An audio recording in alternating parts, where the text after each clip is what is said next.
Beautiful.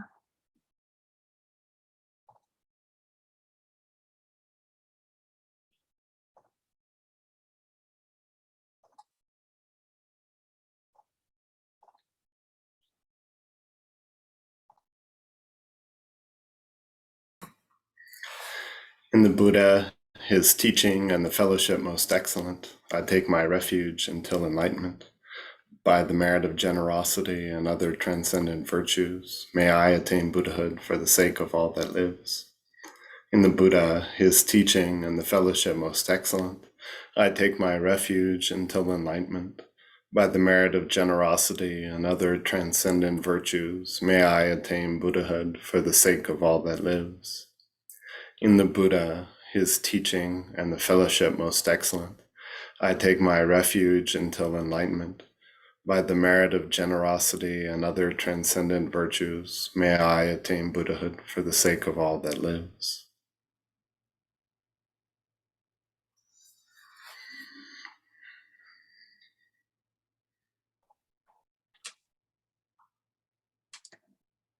Thank you all for being here. We thought today we would actually begin with what Drupon Khenpo's been stressing a lot, which is listening, contemplating, and meditating. Anyone who's been to Pulhari knows that this is the bedrock of the style of contemplative practice in the monastic college tradition.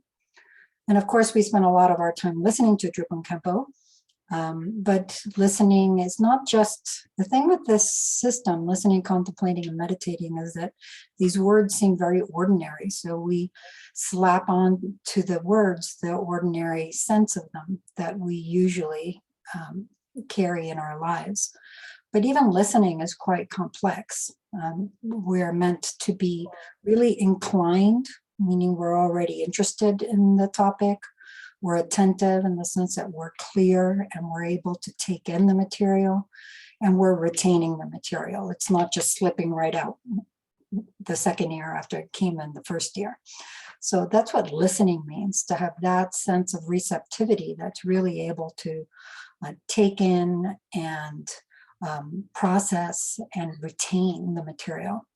And then contemplating is where we're really doing what we'll be doing for the rest of the discussion group, discussing with each other, but also it might be going back to the recordings if there's something we didn't get that we know that Drupon Khenpo talked about, or talking to other students, or looking over our notes. Basically what we think of as studying in Western scholastic systems. And then there's meditating, which is a very particular kind of meditating. And we thought we would begin with these for this and the remaining sessions so that we can really arrive in this space and have a taste of how this practice actually works. And as Drupon Khenpo was explaining, the meditating has as a prerequisite the fact that we've already been through the contemplating and developed that sense of clear knowing in the contemplating. And that depends on having listened and developing a semantic understanding of the teachings and so forth. So one builds on the other. And when we get to here, we're able to actually start engaging in this meditative inquiry, which is two parts: experiential analysis, not just thinking in your head, but feeling in your heart how these teachings are actually impacting you in your experience. And then a quality of a resting practice where you're using a technique similar to shamatha to actually rest in either an experience of, aha, I get it, I understand what that means. Or if that doesn't happen, from time to time, just pause and rest in any kind of shamatha practice that's comfortable for you, because it can be tiring to the mind to keep up the experiential analysis the whole time. As usual with things like the piano and driving and all kinds of experiential things, you got to do it to learn it. So I'm going to shut up and let us do it so we can actually integrate this practice. And Zopa will lead us on a guided meditative inquiry. So good to see you all. So to begin with, the meditation that we're going to work with today really is in line with what Drupon Khenpo was teaching us on Sunday. So it's kind of based on the assumption that we've all done at least a bit of our own contemplation on these things. And it's primarily focused on, just like what Drupon Khenpo's been talking about, the fact of mind turning to Dharma, and in particular how he's been framing that in the context of the four thoughts that turn the mind to Dharma, and in particular as part of the path that's shared in common with those of initial spiritual maturity. So really what this means is that we start to really recognize and look inward, look into our own mind stream, and develop that sense of urgently seeking positive rebirth, right? So when we hear those words, we can have all sorts of assumptions, but really, especially now as we're going to work with this meditation, it's very much more about letting go of our any ideas, doubts, all of that. That's the part where having done the listening and contemplating is so important, because listening and contemplating is the main place to clear up the doubts. It's not that we can't have new doubts that come up in meditation, but that just points us back to the need to continue with the listening and contemplating, to go back to that, to help ourselves resolve in whatever way those doubts.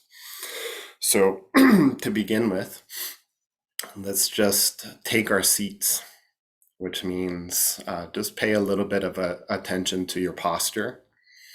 However you're sitting is fine.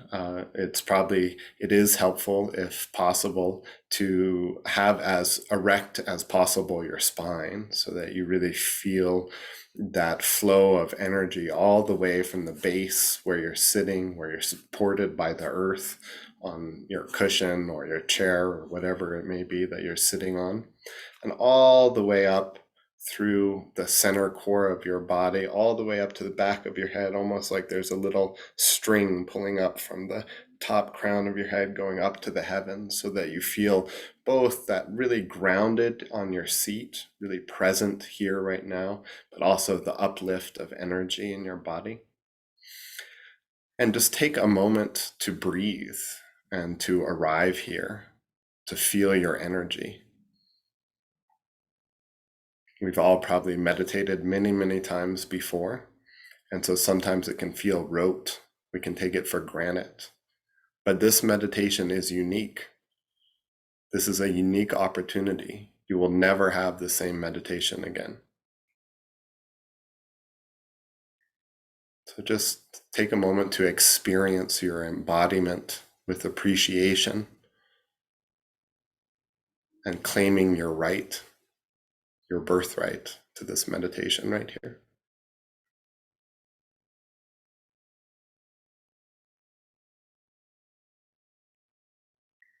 And then we'll just allow the mind to settle into clear, lucid, attentive awareness.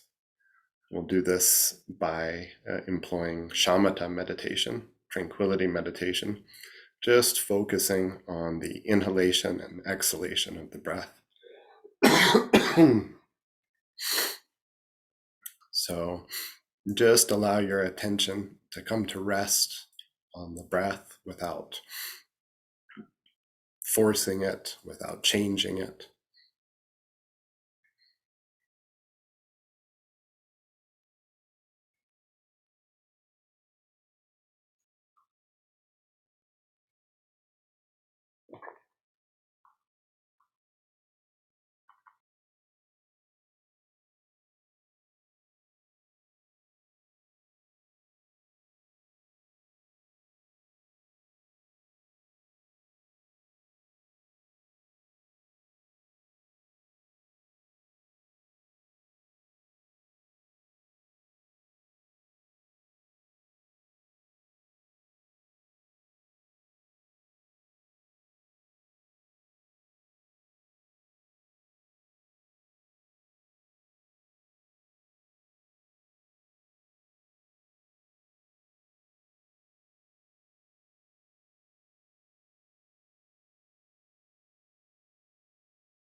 So as we continue focusing on the breath, on the natural flow of breath in and out,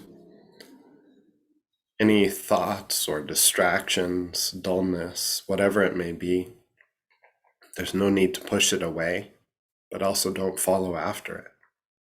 Just allow the breath to anchor your awareness.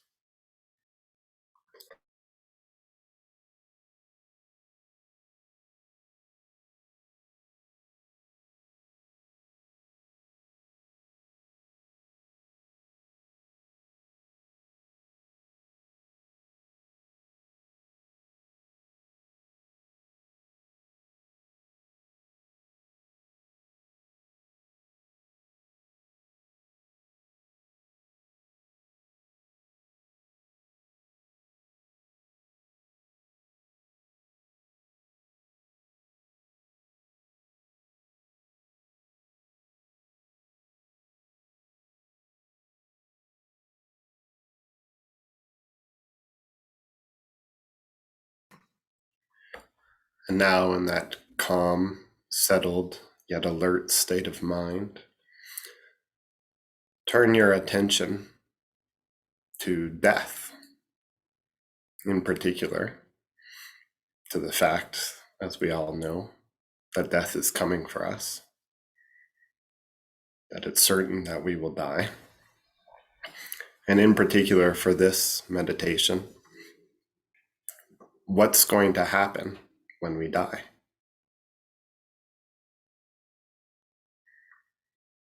If you have doubts or questions about past and future lives, that's fine. But for the purpose of this meditation, just treat it as what if it is just as the Buddha taught.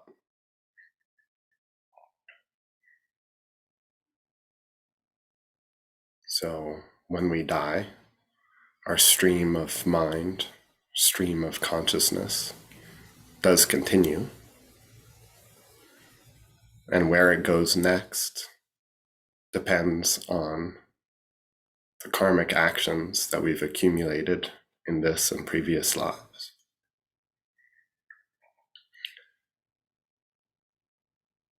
And to make it really simple, negative karma, negative actions lead to lower realm rebirth in the hell realms, the preta realms, the animal realms, which are full of their various kinds of suffering.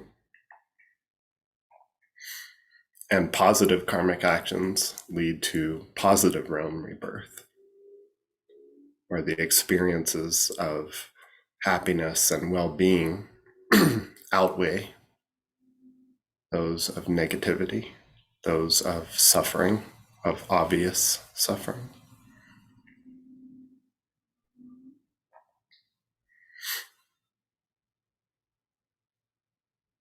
So if this is the case, look experientially into your own mind stream.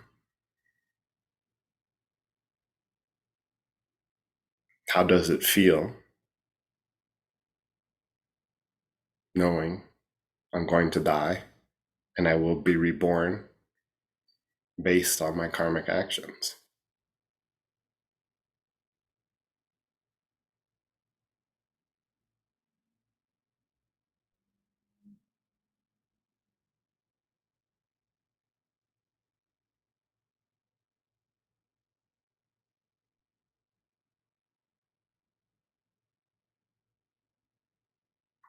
The suffering of the lower states, so difficult to bear,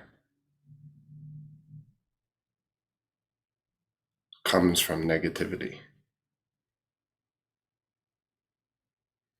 It's the result of negativity that we cultivate in this life.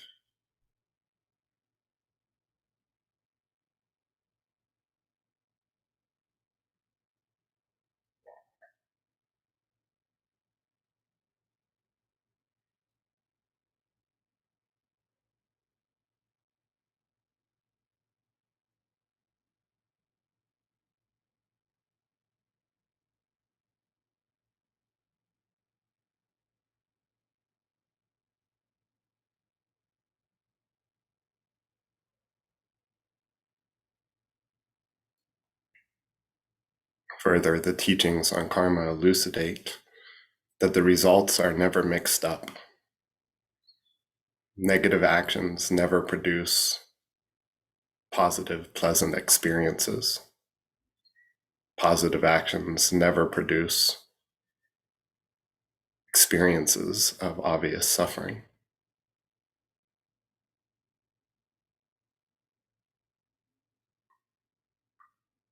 And the results of actions will never expire until they ripen or until they meet with their remedy.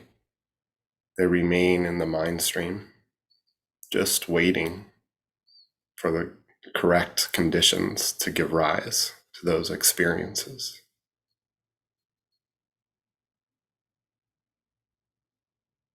There's also the karmic law of increase. Very small actions can produce great results, whether positive or negative. Just as a tiny acorn can turn into a massive, immense oak. Small negative acts can produce great suffering for the doer. Small positive acts can produce experiences of bliss unfathomable.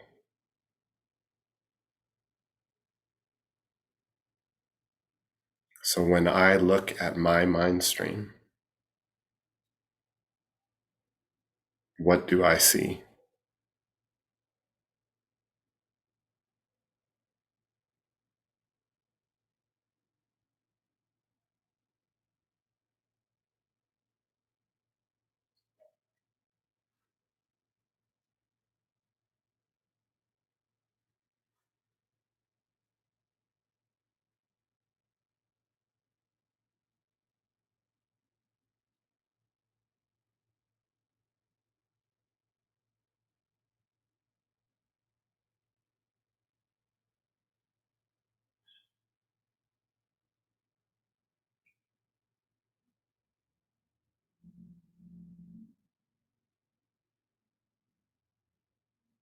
When I think about or imagine the suffering animals go through, the suffering that the starving spirits go through, the suffering that the beings born in the hell realms go through, and imagine myself in that spot where there's no remedy, where that suffering just goes on and on. Could I bear it?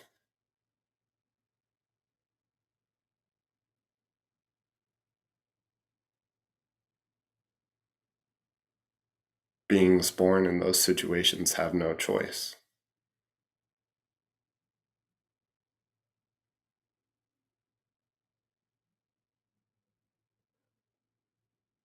Now, at this time, when I have this human life, where I do have choice and opportunity, and I've met with the Dharma,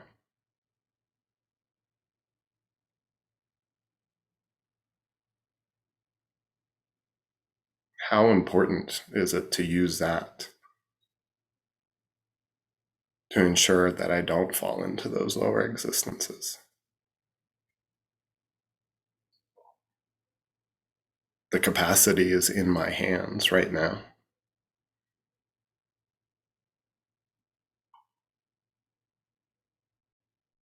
I have everything that I need. But do I pay attention to that?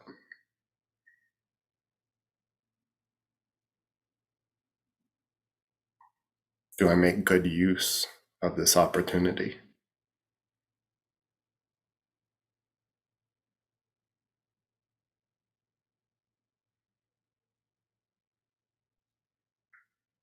So spend just another minute feeling into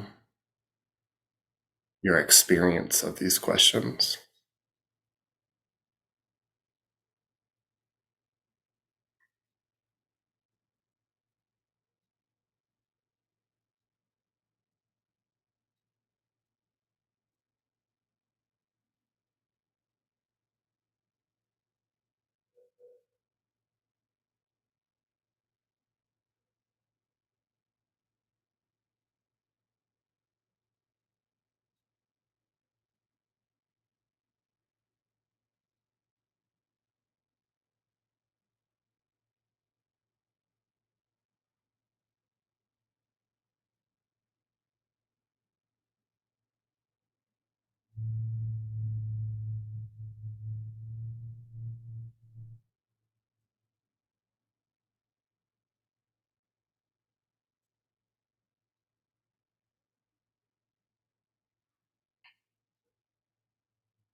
So we'll begin with questions in a moment, but just coming off of the energy of that practice, I wanted to just note a few things that came up in general questions about listening, contemplating, and meditating. So I'm going to work backwards. If you got a sense from the prompts that Zopa was giving us, the experiential analysis half of meditative inquiry is quite active. It's discursive. And at first, there's going to be a lot more of that, if you're just for any given topic, than the resting piece, because it's new. It takes a while for us to develop that experience. So it can be very chatty sounding at first. But again, the focus is less on thinking and concepts and more like you're groping around in your mind for experiences. Another way to think about it is that you're having a dialogue between your experience and the teachings. The teachings are saying, well, this is karma as the Buddha presents it. What do you think? And you respond in, again, out of your experience, less out of words. But you can't have that dialogue if you haven't contemplated the meaning of the teachings to which you listen to. Because how would you know what the response of the Buddha, of the teachings would be if you haven't done the listening and the contemplating? So this is something that we do constantly. There's an ocean of teachings, they say, that we listen to, and that's for every single topic. And then the contemplating is quite diverse. It can be lots of different things. We might outline different points that we want to keep in front of us when we go to the meditative inquiry, or we might make a summary, or we might debate. Some people are very visual, and charts or images are good things to help. The point is that in the listening and contemplating stages, we're digesting the material. I often like to think about it as like eating. The listening is we put it in our mouth, the saliva is already starting to process. And when we swallow and it gets into our stomach, then there's a lot more digestion going on. That's the contemplation. So the precise knowledge that comes from each of those is a particular kind of understanding. When it comes to listening, it's basically a semantic understanding. I know the meaning of the words as intended. So listen has a very different meaning in this context than everyday life. So does contemplate, so does meditate. Karma has a very different meaning in the structured teachings of the Buddha than around the water cooler at the office if people are having just everyday conversation. So that listening is really pinpointing the semantic understanding of the words. Contemplation is getting an intellectual understanding. So it's a lot broader and deeper, but it's still very conceptual. I understand what it means. I've gotten the words and now I understand the meaning. I really get that meaning. And you have that term that Drupon Khenpo was talking about, Zopa, where you put that in the Tibetan phonetics, it's neshe, which is literally certain knowing. It's often translated as certainty. I tend to translate it as clear knowing, because certainty has, again, a very conceptual quality to it. And it also sounds like something you're supposed to, that's already there, you're supposed to get at. And this experience is, it's really more exactly that. It's an active knowing, a clear knowing. It's still intellectual though. It's kind of like if I'm giving you directions to a place you've never been there before, but I'm pointing you to places that you know. For example, if you live in Taos, you will never get the cross streets of anything in Taos. People will tell you it's where the old post office used to be. It's where the blinking light was 2 decades ago. And if you weren't there 2 decades ago, you just got to know what they're talking about because there's pointers. And that's basically what this clear knowing is. You're getting pointers, and at some point or another, it hits you. You get it, and you go, oh, okay, yeah. I know what that is. I know where that place is. and you have this intellectual understanding and you're ready to go there. When you go there and you see it and you've been putting all those instructions in place, you have that experience. Oh yeah, this is just the way the directions were given to me. That's the difference between the clear knowing and contemplation and the experience that Nyongwa in Tibetan. Will you put that in, Zopa? The experiential understanding that happens in meditation. So those are two things. First, the quality of the experience is different. And also Drupon Khenpo said contemplation is outer directed, just like now. We're talking to each other, or we've got a book, or we're asking a question, or we've got our own outline or notes or the recording. We're directed outwards. When we're in the meditative inquiry, we are turning inwards to our own experience. We've got all that knowledge, all that prajna from the listening and contemplating. And now we're going to sit there and we're going to have a dialogue with the Buddha. The Buddha said, when I'm not here as a person, I will be present in the words of the Dharma. You take those words of the Dharma that you spent time with in listening and in contemplating, and you sit down and have a heart-to-heart. That's meditative inquiry. And at some point, the Buddha says, like that, and points it out, and we have that, an epiphany. What does that feel like? Who knows? Everybody's different, and it's going to feel different depending on the topic. Death can often have a sharp, scary, sad, relief. It could be many different things, and other topics will have other kinds of quality. It may be very, very subtle. It may be just a little shift in the body or in the mind, but there's some kind of felt sense typically, even if it's very, very subtle. So we have to be very mindful of what's happening in the body. It's an embodied practice. As a matter of fact, in the sutras where the Buddha explains this, he says, you know with the body, when he's describing what's happening in this meditative inquiry. You know with the body. There's a felt sense of, oh, I got it. As soon as that happens, no analyzing. That experience becomes the focus of the meditation, just like the breath, if you're focusing on inhalation and exhalation in shamatha. So the technique is very much like shamatha. You're just resting on the object of the meditation and then staying with it. The difference is that the object of the meditation here is that very experience of epiphany, of eureka, of aha, of whatever it is that that visceral sense feels like to you. And basically, you're marinating in that. You're downloading that stuff from your head to your heart. That's what's happening in that meditative inquiry. You're actually starting to integrate that material so that it's actually operative in our lives.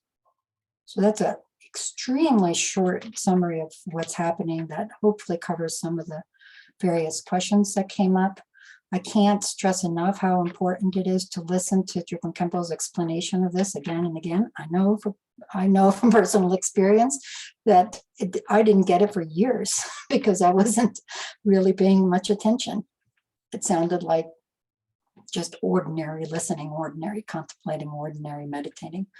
But because he stresses it so much, I heard it very often, and it finally got through my thick skull. So hopefully this will give a little bit of a sense, and I'll stop there and we can just open up for questions on this or anything at all.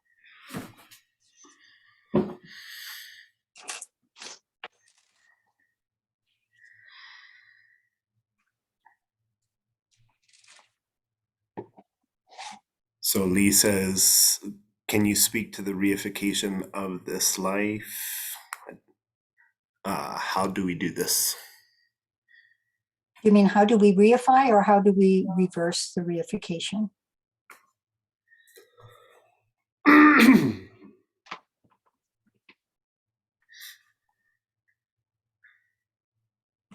So while she's...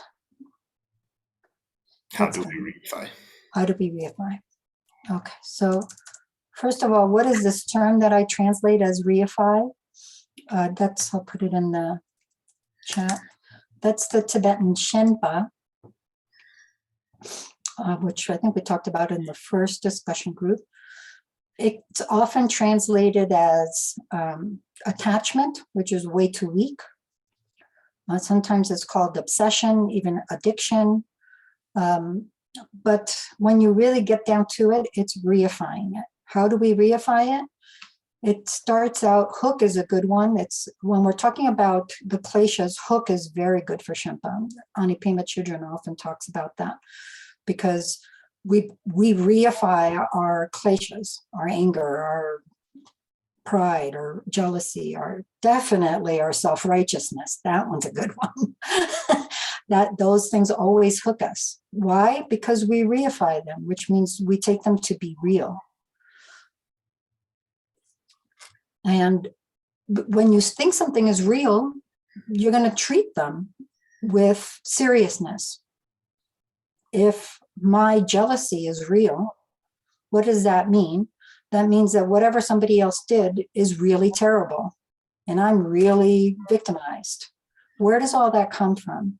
It starts out with that ignorance that conceives of a truly existent self. Everything comes from that ignorance that perceives a self that is permanent, single, and autonomous. And then based on that belief in a permanent, single, autonomous self, everything that aligns with that is on the self side of the equation. Everything else is on the other side of the equation. And we live our entire career in samsara in a dualistic mindset. It's always one or the other, and it's always really one way or the other. So there's a beautiful line that Tralik Rinpoche has in one of his texts where he says, where he describes reification as objectifying our subjective experience. We experience subjective experience objectively. So we take our experience, which is entirely subjective, only exists just the way we each perceive it in our own mind. That doesn't mean there's nothing out there in the universe. It just means that the way you perceive the universe exists only that way, only for you, nobody else. But we treat that subjective experience as the objective experience of everybody. That's reification. And it all stems from that mistaken idea of a truly existent self. So that's the simple answer. I'm going to let Lee follow up if she has any other questions. And in the meantime, Rob has a question. Is it correct that Neshe is the precise knowledge or prajna arising from contemplating, and Nyongwa, which is experience, is the precise knowledge arising from meditating? Yes, that's precisely right. That is an example of precise knowledge arising from listening, contemplating. He heard the word, he's figured it out, he's got that semantic understanding, and now he's asking a question, he's contemplating. And now he's got an answer, and he's got it all in the right slots. That's an intellectual understanding. So now he's got that precise knowledge coming from listening, and the certainty, the clear knowing that comes from contemplating. If he were going to take this into meditative inquiry, then he could fashion questions around that. The beauty of the meditative inquiry also is how individual it is. We don't all have the same questions. We're not all at the same process of integrating the topics. We all are at different levels for different topics. So we can get the instructions on whatever it might be and fashion our meditative inquiry based on where we feel we have some gaps that we need to work with.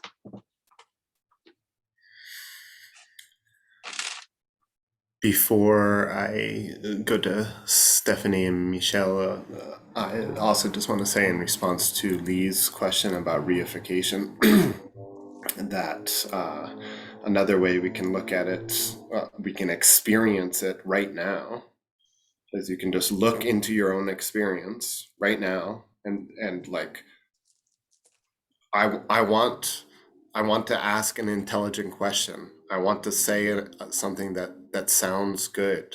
I want to look good. All of these things are reification.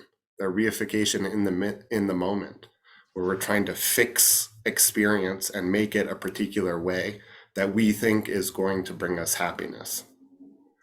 The trick, of course, is it never does, right? Because we're not allowing experience just to be. We're always reifying, making it real, making like, oh, if I don't speak eloquently right now, all these people are going to think that I'm a fraud, or think that I don't know what I'm talking about, or all of those hopes and fears and all of these different things. All of that is reification when we try to fix our experience instead of letting it be. So that's an experiential way in the moment that we can see kind of just the top shaving level of our reification. There's, of course, many different levels to the reification. Stephanie, Michelle, you have your hand up.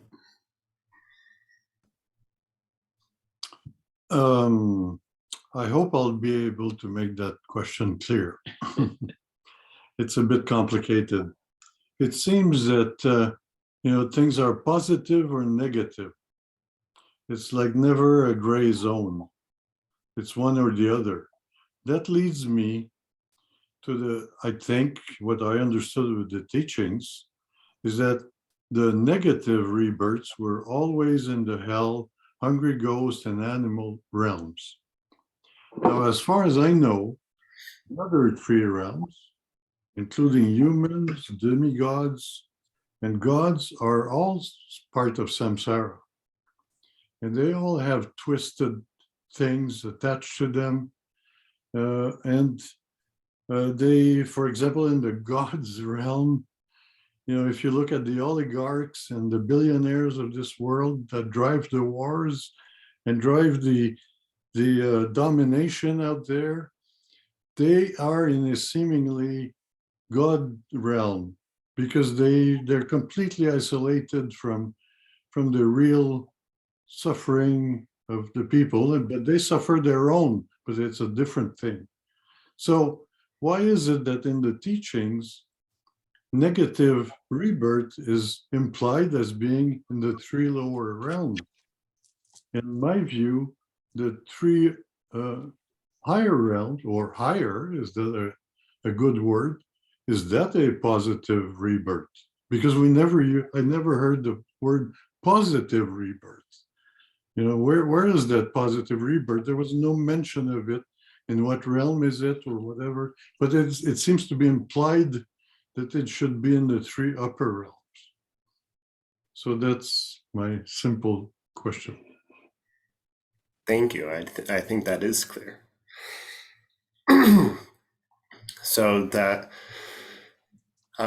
So first of all, when it talks about positive or negative rebirth, or the higher or lower realms, just as you said, Michelle, is that the reason the three lower realms are called lower and or negative rebirth is because in the subjective experience of beings born in those realms, the experience of obvious manifest suffering is much more intense and much more prevalent than all of the high realms or happy rebirth, right?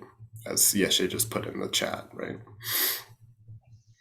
So in some ways, positive and negative rebirths are being spoken of from the point of view of the subjective experience of beings that take them, in terms of experiences, temporary experiences of well-being versus temporary experiences of manifest suffering, right? So where in the higher realm rebirths of the humans, the suras or jealous gods, the demigods, and the devas, or God realm rebirth, experiences in those realms for those beings are much more thoroughly categorized or made up of experiences of pleasure, of feeling okay, right? So there's, as we know in our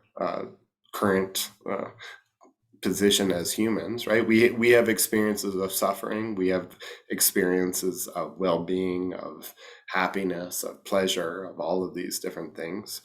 And, you know, for some people, one side of the coin is a lot more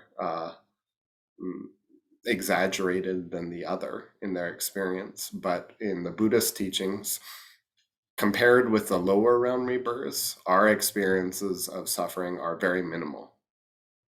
Even people that have really bad experiences of suffering in this life, in the Buddhist cosmology, like the lower realm rebirths are really unpleasant. So that's one way that is categorized. And then, as Drupon Khenpo was describing, when we're talking about the path of Dharma and we're trying to attain a positive rebirth, right? We're striving for a positive rebirth. This is primarily talking about a positive rebirth in one of two of the higher realms. So not the jealous gods, not the jealous demigods or asuras, because they have so much jealousy that even though their subjective experience of life is one of predominantly of well-being, of power, of happiness, they still have so much jealousy that it causes them to go after and a lot of negative things, right? So from the point of view of Dharma, we're trying to attain a positive rebirth in the human realms or in the Devic realms. And positive in this regard doesn't mean simply an enjoyable rebirth, but a rebirth that has the freedoms and resources necessary to continue to practice Dharma. So again, as Drupon Khenpo was saying, it is not an end in and of itself, but it's part of the temporary conditions that we're trying to go from good to better, all the way up until full enlightenment. So I don't know if that answered your question, but please, if you have more, feel free. Just let me jump in for something, because I want to be sure that I was clear in the translation. When Drupon Khenpo was explaining the higher or positive rebirths, he did talk about the rebirths in the Deva and human realms, and he went through how the method for attaining rebirth in the human realm is the ethical discipline of abandoning the non-virtues, and that there are rebirths at the devas and the desire realms and in the form and formless realms that have corresponding meditative concentrations that lead to those rebirths. So those are the ones that he identified as positive. I also put in the three kinds of suffering, the way I translate them, which is obvious suffering, or suffering of suffering is usually the translation, shifting suffering or suffering of change, and pervasive suffering. And this is another way to distinguish between the realms. What are called negative realms, the three negative realms, the experience is predominantly obvious suffering. The worst, of course, being the hell realms, and then the starving spirits or pretas, hungry ghosts, and then the animal realms. But the predominant experience is obvious suffering in general for the class of beings. And then for the humans and desire realm devas, there's more shifting or pleasurable sensations compared to the negative realms. Obviously, as we can see in the human world, there's a lot of difference among different humans, or even in a single life, how much more suffering or much more pleasure is in the balance. But generally speaking, the positive rebirths or realms are considered that because in general, there's more pleasure, in other words, suffering that shifts, as opposed to obvious suffering, which is suffering that stays suffering. And then the form and formless realms are more characterized by neutral sensations of pervasive suffering. So that's another way that you can have a sense of why they're called positive and negative. It's relative to each other and the degree of suffering. But you're completely right, Michelle. When it comes down to, if you look at the quality of experiencing dukkha, discomfort, lack of fulfillment, discontent, things not being quite right, that's where we get into the teachings on samsara from top to bottom is characterized by some kind of dukkha, some kind of suffering. Does that respond to the question? Yeah, thank you so much. Thank you. Clarifies me. Thank you. Good, I'm so glad. So, but I don't know if you're watching the hands. I'm not sure. Yeah, go ahead, Kathleen. Okay, so I have a couple of questions. One of it is on this topic of rebirths. In the Desire Realm Gods, it's, I know with Bardo teachings, they say if, obviously we want to go to Pure Land, and if that doesn't, happen, then they say that we want to have a rebirth in Desire Realm Gods or human. But the thing about Desire Realm Gods for me is my understanding, what I've learned in the teachings that I've read on it and received, is that, and maybe I have a misunderstanding here, that's part of my question, that they inevitably lead to rebirth from what I've read in the teachings to the hell realm, actually, because at the end, from what I understand, the Desire Realm, the last 2 or 3 of their god days or week or whatever, they start, basically disintegrating, and everything they have disintegrates. And then from what I've read, they go into the hell realm at that point. And obviously, nobody wants to be in the hell realm. So even if you have a rebirth for a Desire Realm God, to me, it's totally not worth it if what follows is the hell realm. And so I guess part of my question is that an absolute, and then the other thing is, or I know Tashita heaven, and that would be a really desirous rebirth. Are there other particular rebirths in the God realms that don't lead to get followed by a rebirth in the hell realm or a lower rebirth? So that's one. And then my other question is simpler, but I don't want to bog you down with too many questions at once. So maybe we just tackle that one. Yeah. Sounds good. So,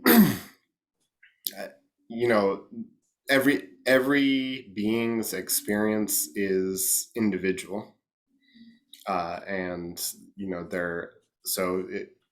in general, there are realms where in particular the demigods often fall immediately to a hell realm rebirth, the teachings say, because they're, in Buddhist cosmology, they see the Deva realms above them and get jealous because theirs aren't as resplendent as that, and then they go to war with the Devas, and and the result of that is the result of fighting, anger, hatred, right, is a hell realm rebirth, right?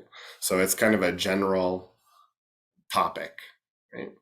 But of course, for all of us, all beings, as soon as your karma for a particular rebirth is exhausted, then you're going to die, and whatever the next karmic seed that's closest to the surface, that's also nurtured by all the conditions at death, right, and comes out at death, is going to point you towards your next rebirth.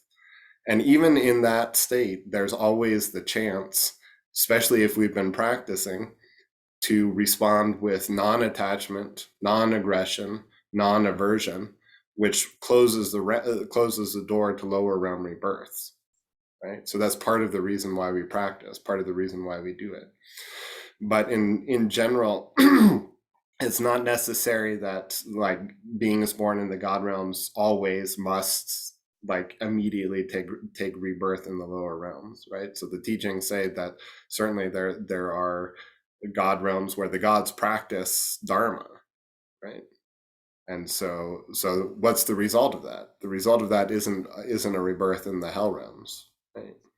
So, and I forgot the next aspect of your question, but I don't The know. other part is the practice aspect. So when there's the way Drupon Khenpo was explaining it, the aspiration for a favorable rebirth is not just to be human, not just to have a Deva realm birth because of the pleasures associated with it, but particularly to have those freedoms and resources. There are Deva realm existences on the desire realm and definitely in the form and formless realms where you're actually progressing your practice. The mind is continually being cultivated. The form and formless realms in particular is exquisitely subtle meditative concentrations that make the insight practices that cut the root of samsara a lot more accessible. So just like you wouldn't want any old human birth, there's all those descriptions of the 8 freedoms and the 10 resources that actually make it feasible to practice Dharma. The same applies with the Deva realms. So the aspiration is for a favorable rebirth, as he keeps hitting, that is free and resourceful. In other words, that has all of the leisure, which is why you want favorable rebirth. The negative realms are so cast down with suffering that there's no leisure to practice. And also you want the resources, the ability to practice, the mental acuity, the support, etc. And those, they are available in the Deva realms. So one of the things that's really important with Dharma is to be very precise, because there's different descriptions for different contexts. Description, Kathleen, that you gave is a perfect description of what's wrong with the Deva realm rebirths. That in an ordinary depiction of a life in the Deva realms, at the end of that life, they've exhausted all that karma, and then they've got a hell realm rebirth, and it's considered the worst suffering in samsara because they start to see what their next life is going to be like. That's a very different description than saying a favorable rebirth in the Deva realms, which is one that's already on that trajectory of higher practice from life to life, be it in a human or a Deva realm. Thank you. That's really helpful. And then my next question, I actually realize I have 3 on the what you were talking about, the meditation, listening, meditation, contemplation. I just want to confirm that I think I'm beginning to get this, but I just want to confirm what I think I understand, which I think is correct, but I just want to confirm, Awesome, that's contemplating. Yes. So on the contemplation, from what I'm getting, especially from what you were saying this evening, is the contemplation is really the studying. Would that be correct? You could say both the listening and the contemplating are studying. If you can analogize it to like being in a classroom in high school or in college or something. You're sitting in the classroom, you're hearing the teachings, you're taking notes, and then you go home and you're reviewing your notes. You can't review your notes if you weren't in the classroom listening to the teacher. So the two things together are the studying. But just like in regular scholastic context, the contemplation is it's going deeper. The listening is that immediate understanding, and you might have to realign we all have, like, as soon as we hear karma, we live in a particular society, and there's all kinds of cultural references to karma that have absolutely nothing to do with the way the Buddha taught it, but without realizing we have all those accretions that we bring with us. So just listening to the term karma, sometimes the listening is just dropping all of the mistaken ideas of what karma is that we come in with from our culture.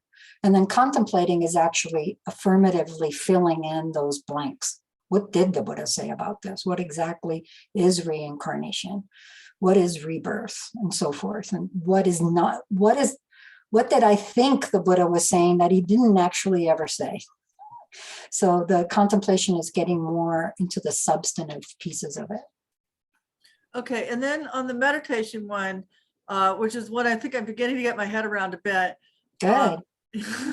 But from what you were saying this evening, what I think I understand, and again, I'm just trying to confirm or correct me, is on the meditation, that can be fairly analytical and kind of busy thinking until you really get to where some experience bubbles up, which and then this experience, which I'm kind of thinking could be an emotion or a feeling or a sensation or something, but something that kind of, I'm guessing it's kind of visceral, it kind of grabs you. And at that point you drop in and just, and so if that's not coming up, then it's just kind of mulling over the top, mulling, M-U-L-L-I-N-G, mulling over the topic. And then maybe just giving your mind a break, just do some shamatha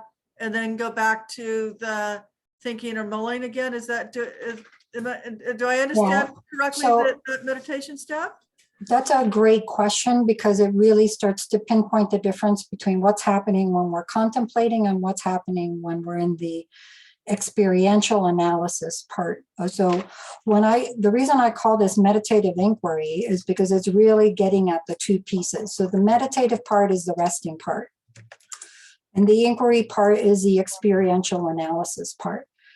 So it's not exactly like just chattering in your head, which can be what happens when we're contemplating. We could be going about our day and remember what Drupon Khenpo said and thinking about this and piecing it through, or we could talk like we are right now. And that's very much contemplating. It's a very discursive, didactic kind of thing. It's going back and forth and learning. In the experiential analysis, it's more like you've done that already. So there's still a discursive quality to it, but again, it's inward turned. I think of it as like an inner dialogue. Another way to think about it is, let's say you have someone who's going through some grief or is having a difficult time. You're not going to sit there and chatter at them and tell them all the different reasons why they shouldn't be feeling what they're feeling. You're going to be there with them and you're going to hold their hand. And from time to time, you'll say something in response to what you're seeing their experience. It's more like that. And you're basically playing the role of the Buddha or Gampopa or whatever the source of the teaching is, ultimately the Buddha, and also yourself. Another way that Drupon Khenpo explains it is, it's almost like you're on the witness stand and the Buddha is questioning your views and you're responding to the Buddha about what your views are. And the Buddha is saying, well, this is how I see it. But again, it's a lot more, it's down a level. It's not as busy as contemplating, which is very discursive, very analytical. So that's the analogy I like to say is, I could sit here in the dark trying to find my glasses and I could be doing this without really thinking. I'm just feeling my way and I can say, no, yes, no, yes, no. Oh, here they are. Or I could sit here and like, oh, when I came in here, I sat down and I remember taking them off and then I went over there and then the cat came. And that's entirely analytical. That's way too discursive. In the meditative state, you've done that already. You already have the certainty. Now you're taking that certainty and you're going into a locked room with the Buddha and you're going to have a chat with him. Isn't that wonderful? We get to sit there and be with the Buddha and see what he has to tell us directly. You'll be amazed what happens in that room alone with the Buddha.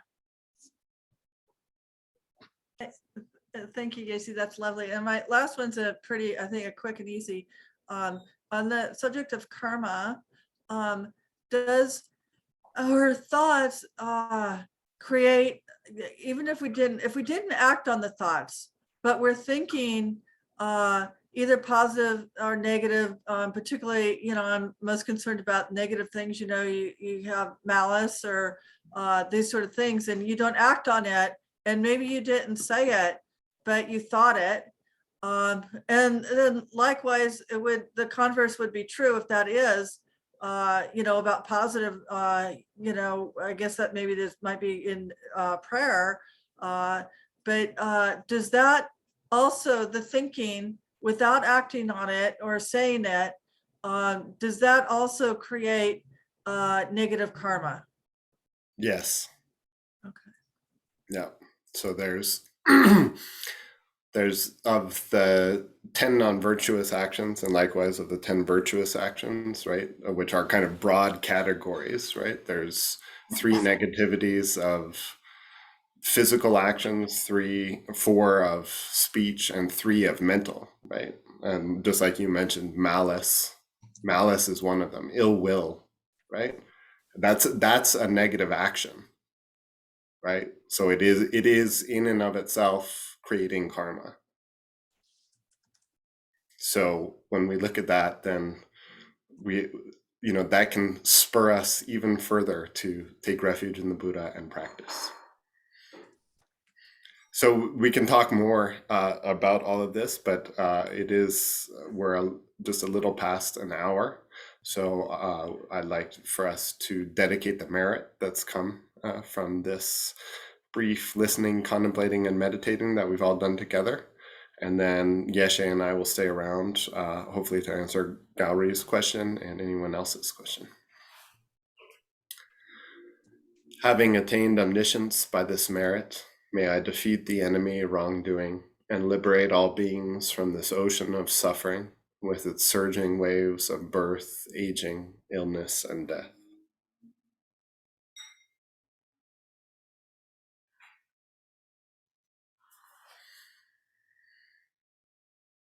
Thank you all so much. If people have to leave, that's fine, but you're also welcome to stay, and we'll see if we can keep exploring. Gauri, go ahead with your question.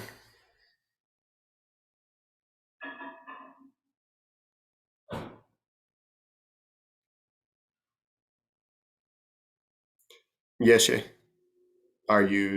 you're muted. I don't know if Sorry, I meant to be just addressing Gail Dawn's question really quick, because she's got a question in chat that we could deal with quickly. And it's, what about insight? Is there contemplative insight as well as meditative insight? So this term insight can be different things depending on how it's translated. Sometimes it's referring to vipassana. Sometimes it's also referring to prajna. But generally speaking, what you could say is that the insight or knowledge that comes, that's contemplative in character, would be that certainty, that neshe, the certainty or clear knowing is how I usually translate it. Whereas in the insight or the knowing that occurs in the meditative inquiry is nyongwa, is experience. So another good way to think about it is those 3 things: listening, contemplating, meditating, each with a precise knowledge. Those precise knowledges are first semantic understanding. You have to understand the words before you can go any further, as the Buddha intends them, not the way we intend them.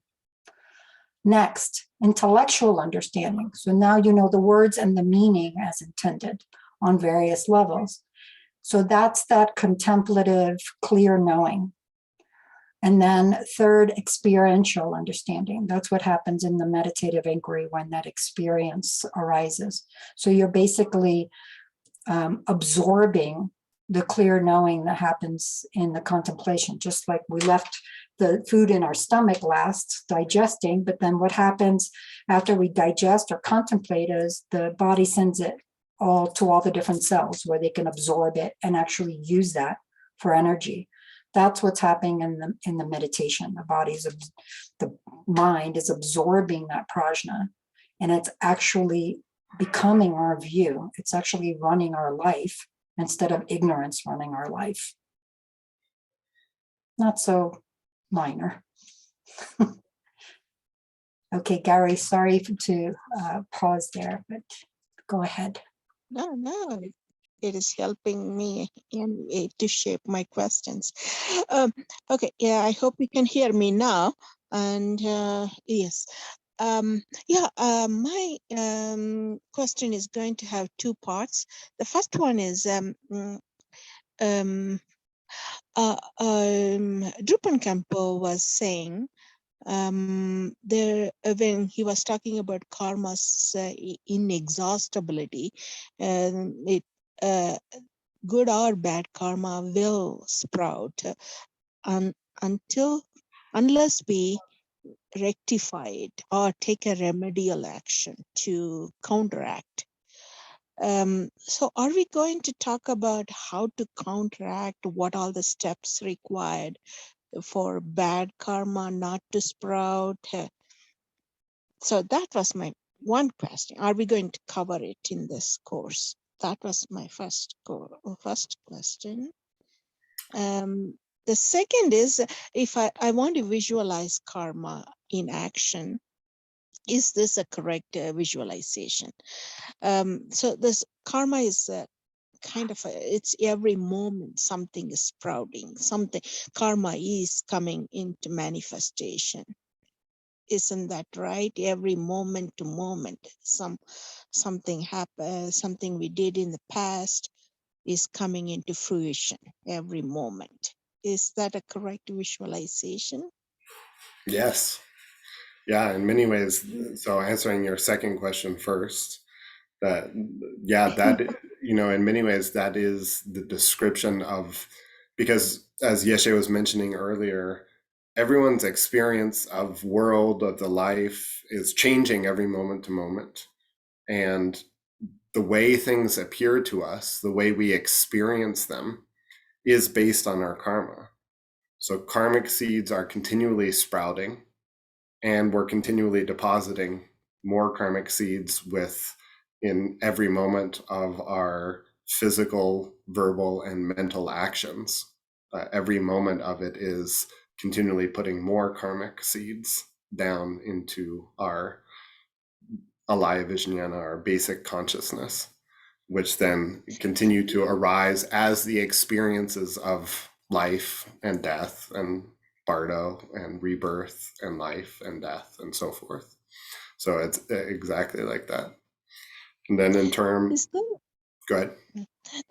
Is there a way when it is sprouting, can we observe it?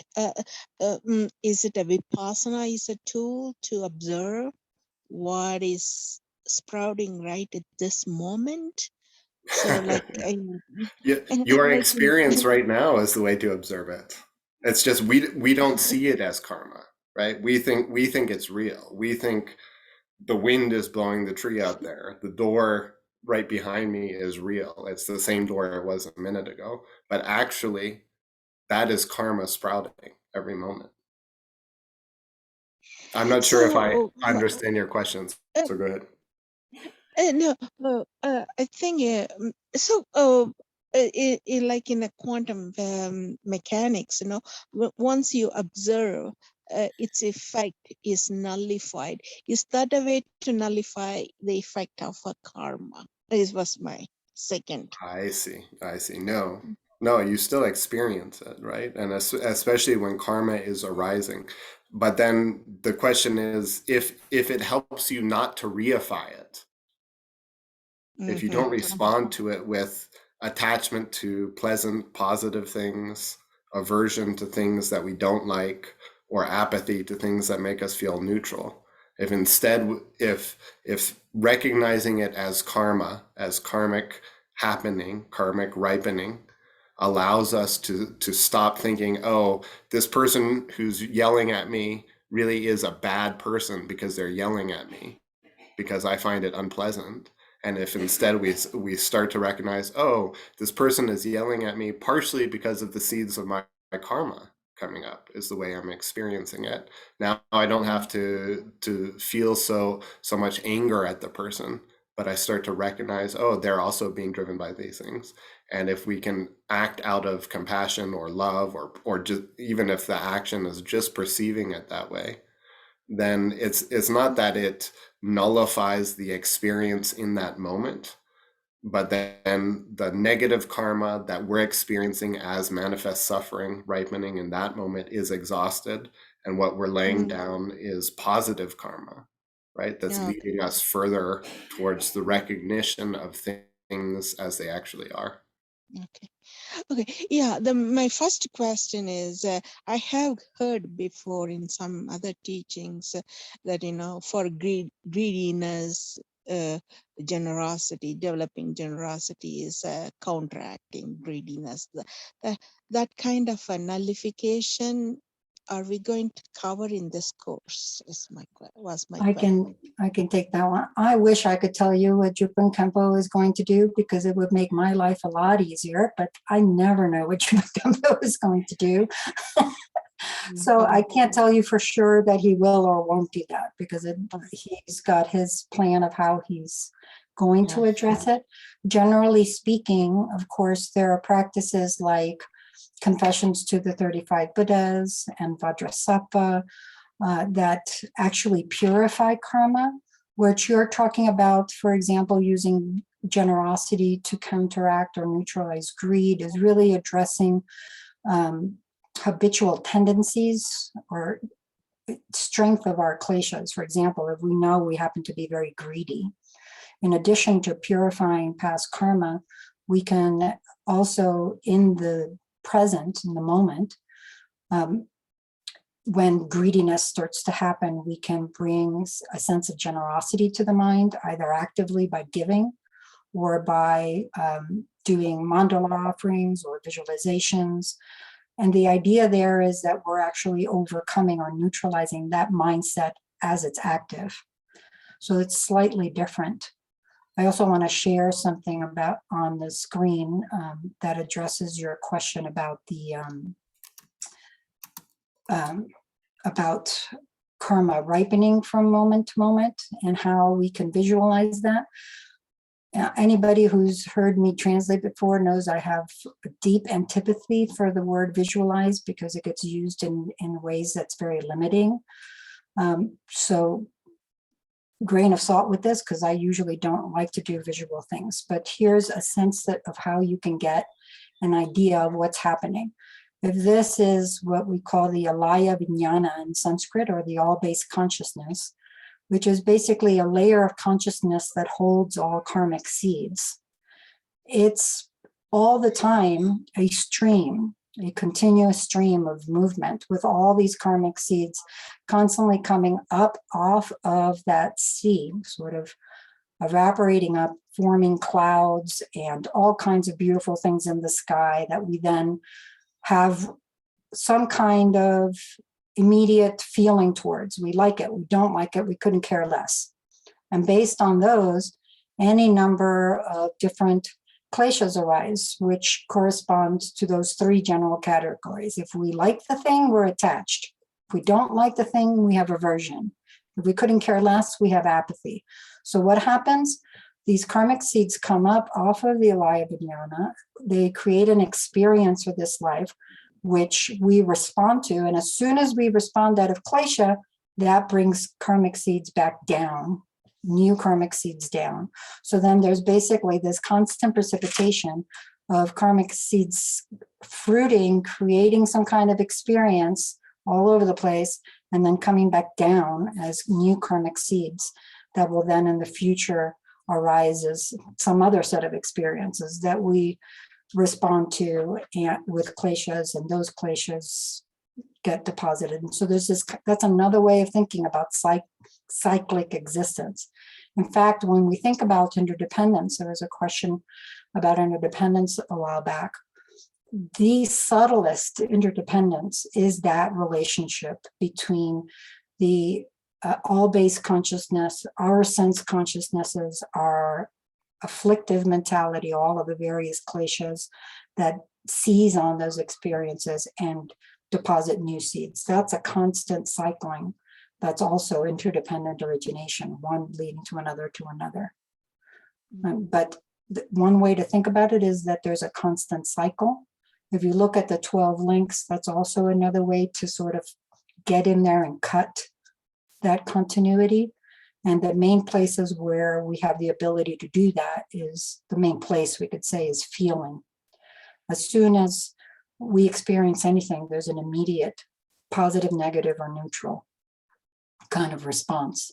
And then there's an immediate impulse. And that's, if we can be very careful in our meditative process, we won't necessarily see the seeds happening moment to moment, although there are some very deep concentrations that could do that. But we can feel that impulse immediately takes over when there's something we want or don't want, and the hardest one is we don't care, Mhm. because it's so neutral that we don't even notice it. But that's another way that we can, and there's a very engaged process that we can use in our daily lives to really just be very mindful of that process of feeling, moving to impulse, and then grasping onto something. Does that answer? I can't thank you enough. Yes, I can't thank you enough. Thank you so much for giving us such a detailed and Oh, detailed explanation. Thank you so much. I oh, appreciate you're it. so welcome. Thank you to Zopa also. Thank you. Oh, thank you, God. Myron, I saw that you had the question about visualization. Is that what you have your hand up about? I'll let Yeshe take this because, like she said, Yeah. So the word that's usually translated as visualization is sam, not Sam. It looks like Sam in English. But sam. But sam just means to consider. It's the same word as contemplate, for example. It means mental activity. So the reason I don't like visualization is, for example, certainly if it's Vajrayana practice, but even if it's Tonglen and we're told to visualize the smoke or the negativity coming in as smoke that's dense and cold and emitting as, we already have a strong tendency to over identify with visual sensation. And when we use a word like visualize to translate some, then we're missing what it sounds like, what it smells like, what it tastes like, the tactile sensation of it is. What does that smoke feel like in Tonglen when it's cold and dark and dense and coming into your body? That's very different than, oh, smoke's coming into my body, there it goes. Some is a full sensory experience, and that puts us in a complete embodiment kind of frame, as opposed to visualization where it's like we're in a movie theater and it's like, oh, this violence is happening and we're just sitting there and it's not, and we get, from time to time we get an emotional response, but that's not the same as like being on a roller coaster. And it's not just, you're not just seeing it all happening, you're hearing it, you're feeling it, you're tasting it, all of it. So the word that's usually translated as visualization is actually talking about something that you should have your full sensory apparatus and the feeling that comes of being completely inhabiting that space, not just the visual, which is very unidimensional. So that's why Good thing to know that I've been doing it wrong all along. Good thing to know I've been doing it wrong all along. It's not about wrong. I wouldn't say that it's wrong. I'm just saying that we miss out on. Good to know I'm missing out. No, that's always a process. All of it is a process. Well, I see Rob is doing a plug for the podcast. So is he still here or did he have to go? He had to go. So, oh no, he is here. I'm gonna let you go ahead and say that. Peace. Oh, yeah. Just, certainly part of my experience with the recent subject of the teachings, and for example, the meditation we did at the beginning is a great urgency and like, oh my gosh, purification practice, seeing really the importance and the urgency of that. And then there's a Prajna Sparks episode, which involves Yeshe giving a Dharma teaching, a conversation between Yeshe and Tanya, Professor Tanya Israel, and then a wonderful song as a sort of form of contemplation of the subject, and then a guided meditation by Lamas Zopa. But that episode on, I think it's number 9, on forgiveness, contains a great, very helpful discussion. I have numerous friends, even non-Buddhist, who are always listening to this particular episode about what's called the 4 R's, or the powers of, beyond, say, the specifics of confessing to the 35 Buddhas or Vajrasattva practice, the 4 really powers of purifying in action and moving forward. So I don't want to go into like but that episode is really helpful, I know, to me and various friends, especially in the particular contemplations we're doing right now, because I know I can feel like expletive. Like I need to practice purification now, and it's helpful to not just be like, okay, well, I'm just going to chant some mantras and that's that. But the 4 R's, the 4 powers, the psychological aspects of that. So that's a plug and why I'm plugging it. We love. And the 4 R's that Rob is referring to are regret, resolve, reliance, and remedy. And if you want to know more, you can listen to that podcast, or you can look at the Torch of Certainty or things like that as well. Michelle and Stephanie, I see you have your hand up.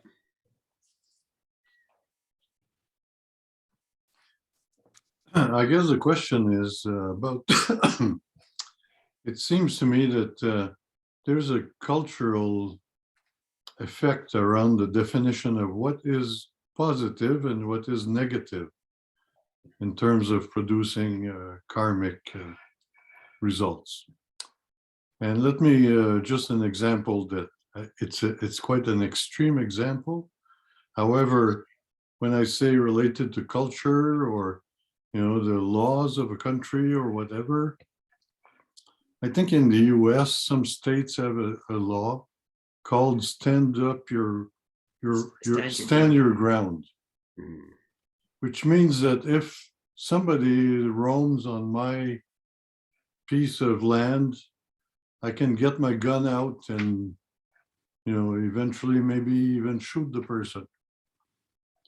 And in my mind, if I'm a person who favors this stand your own ground posture, then I feel I've done good. Now, if I'm a more Canadian type of person, then this appears to me as being so negative. But who's right, who's wrong in terms of karmic influence? How is karmic influence decided? Because that person, for all they know, they could be right. For all I know, I could be right.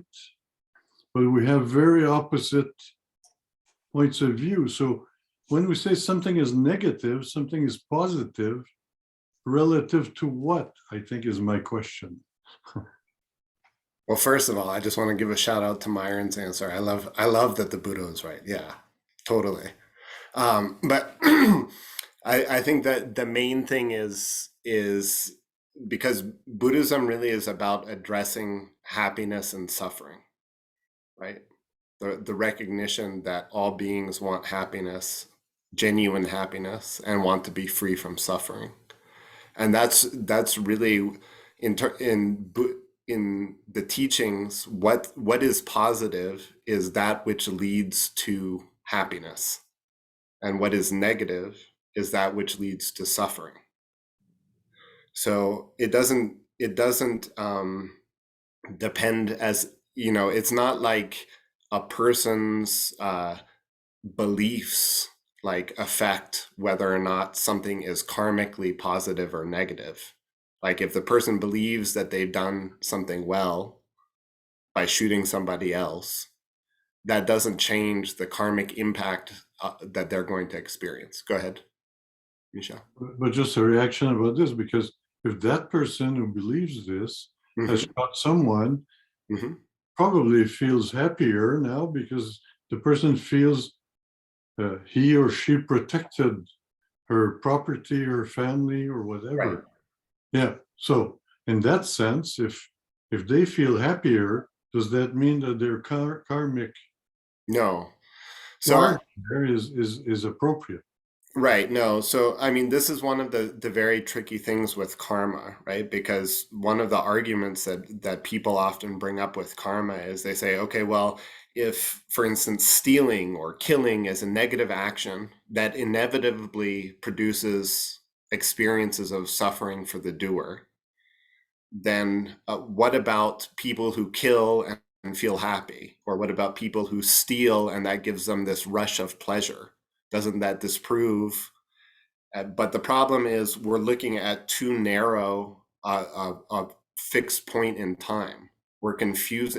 So it may seem like the person who goes to the store and steals the bag of candy and is super happy that they got away with it and has this adrenaline thrill, right? It seems like the cause was stealing and the result was the happiness or thrill or pleasure, right? But from the Buddhist perspective, is what's happening is we're actually taking two separate things. So the stealing and what it's going to produce is an experience of obvious manifest suffering for that person in the future, in the form of poverty, in the form of all sorts of different things. But it's not ripening in that particular instant. What's ripening for them, that experience of pleasure that they feel, is the result of a previous positive action that they had done previously. And so this is why it's very complex, because we all have so much karma going on all the time.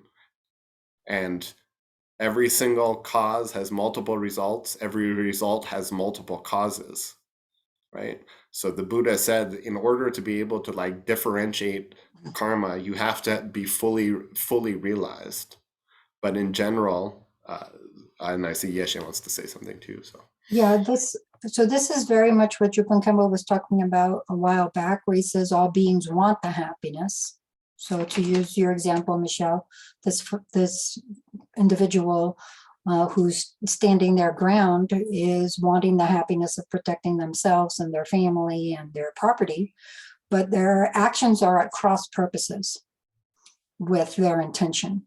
They want the happiness of protecting me because they believe in a truly existent self.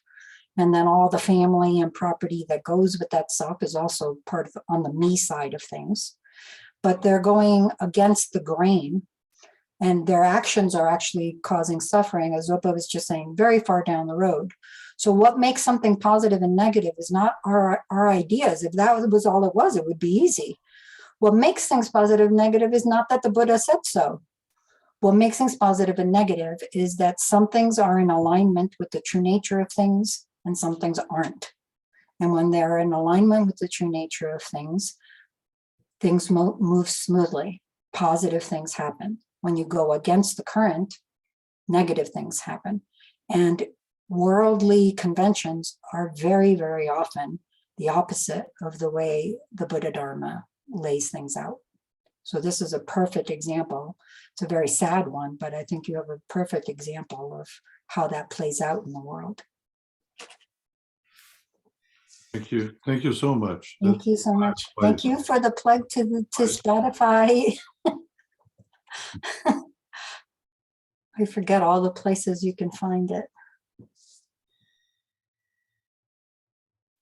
All righty. Deborah, did you have Patricia? Okay, I'm unmute. I just wanted to say hello because I finally could join your Good. your discussion group, because I traveled a little bit away from your time zone, and yeah, thank you. Really enjoy. Oh, I'm so glad you could come today. yeah, thank you, Patricia. I have another question on karma.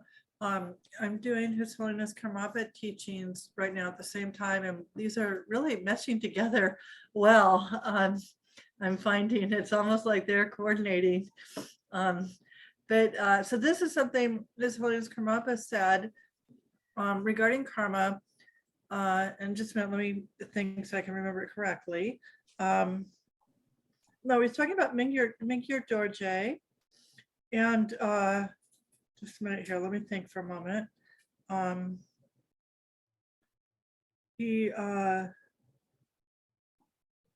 shoot, now I've lost my train of thought. Somebody else who has a question, go. It's going to come back to me in a minute. I've lost my train of thought. No problem. Go ahead, Myron. This may be more of a confession and a thank you. But at 4:30 in the morning, I have a hard time really listening. I mean, and when I'm listening, I think I'm understanding everything, but I'm half asleep. So I really appreciate these discussion groups and the recordings so I can actually remember what I listened to in the first place. Wonderful. Yeah, But it's great to listen more than once.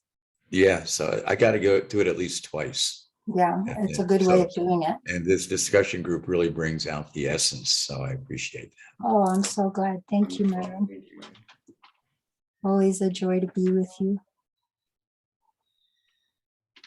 I remembered my question.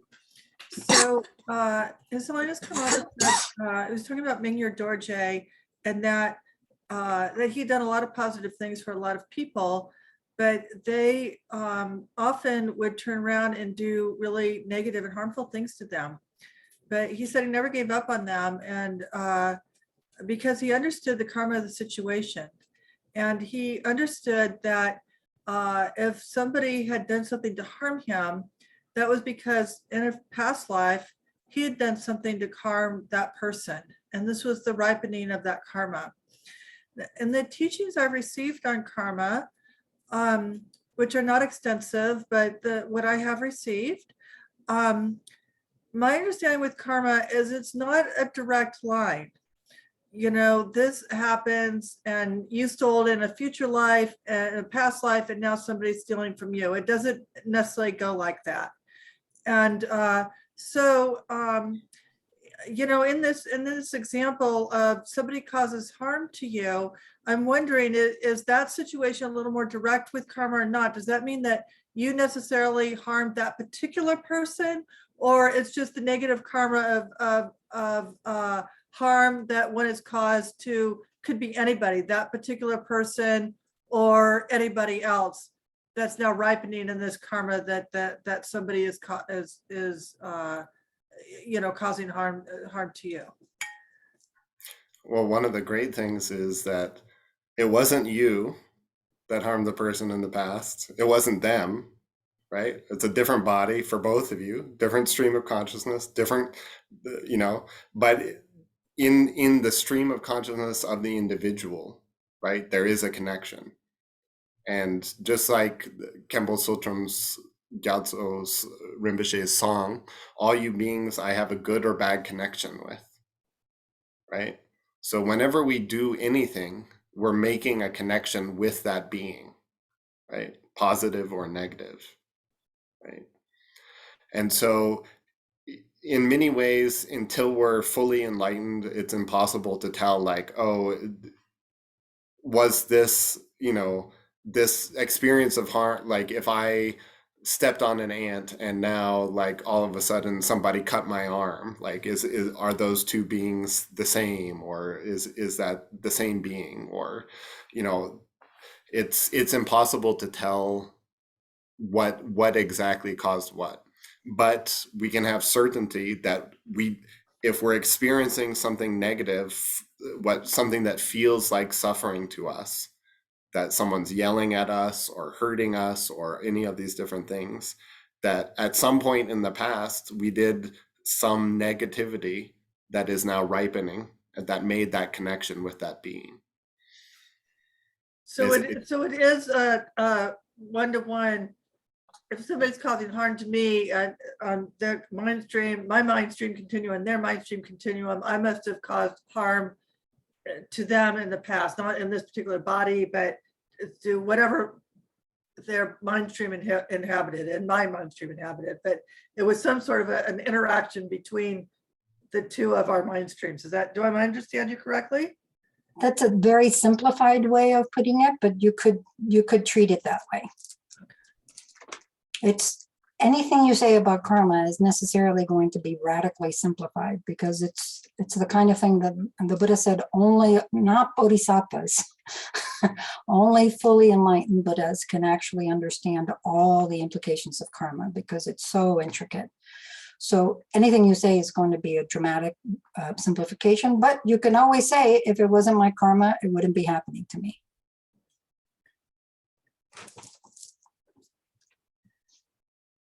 Go ahead, Myron.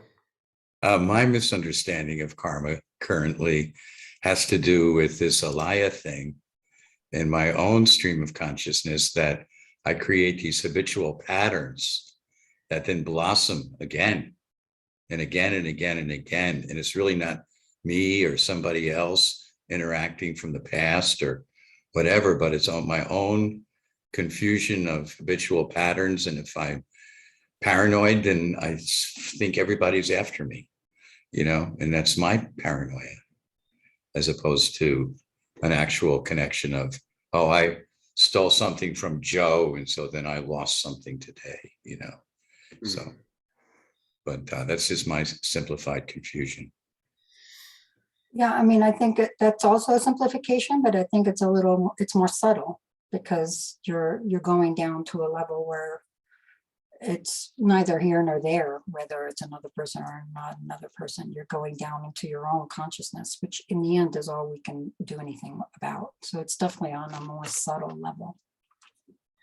And I think the important part of this too, of the teachings on karma, right, isn't so much for us to like be able to figure out like, oh, why is this headache happening to me, right, in specific terms, as much as in like, oh, this is an experience of suffering that definitely comes from negativity that I have, negative actions that I have previously done, right? And so kind of as a spur to both purify negativity that we've already accumulated and to stop accumulating negativity and to cultivate positivity and those qualities in mind is really, just like Drupon Khenpo was mentioning on Sunday, the point of these thoughts that turn the mind to Dharma is to turn the mind to Dharma, right? Is to help us stop thinking so much about like, oh, just the experiences of this life and taking them to be the utmost important thing, and to expand our perspective more, right? To start turning our mind, right? Turning our mind towards liberation, towards omniscience. And a lot of times, if we try to get very specific about karma, like Zopa was just saying, it's very much like the sutra with the poisoned arrow, where the Buddha is saying, if someone gets shot with a poisoned arrow and they're dying, and they're lying there saying, oh, what kind of arrow was this? And where was the person standing? And what clothing were they wearing when they stood there? And what did they have for breakfast? And there's a lot of details that have absolutely nothing to do with the fact that right then and there, you've got a poison arrow in your chest. And there's more immediate things to deal with. So those and especially because of the extensiveness of even the presentations that we are able to access with karma, you can go down a rabbit hole very quickly. So the way you were discussing it, Myron, is it's a simplification again, because it all is, but it's much more subtle, and it starts to get to the things that we can do something about, as Zopa was saying, instead of getting too far afield from the point, which is to turn our mind to Dharma. I've got this karma, it's happening. Guess what? Pick something. You've got the karma for it. Infinite lives, infinite realms. Pick something. Anything you like, you've got the karma for it. That's why Drupon Khenpo was talking about, like, purifying not only the things of this life, but not just remembering the causes of negative rebirths in this life, but just extrapolate what might be there in infinite lives. Don't waste your time trying to think, well, might it be this, might it be that? Why might just, you can safely bet that you've got whatever negative karma you can think of. All of us. It's not a matter of some being worse than other. We all have that.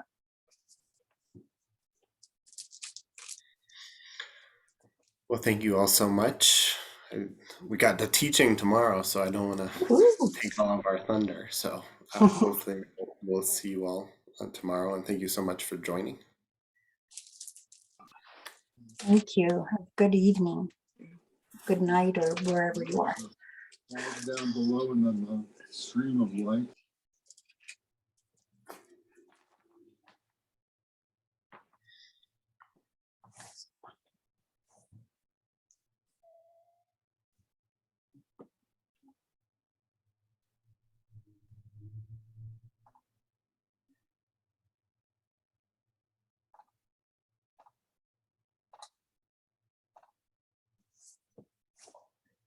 stop recording? No, yeah,